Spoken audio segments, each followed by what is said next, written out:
Next is, okay, the biological therapies. Okay, so ito yung mga common na ginagawa natin, no, in combination with the um, behavioral therapy that we do. So, for the biological therapies, we treat the diseases and the imbalances.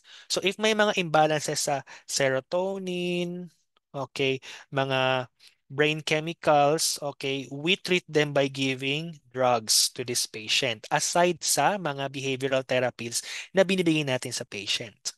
Okay?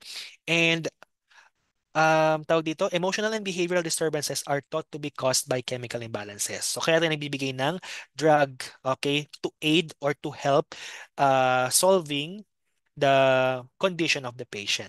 So what are we using here? We use psychoactive drugs. So ito yung mga stimulants, okay, ano pa? Depressants kung masyadong manic yung patient, depressants. Okay? So, stimulants, depressants, psychoactive drugs. We also use electroconvulsive therapy if we want to induce some changes in the electrical activity of the brain of the patient.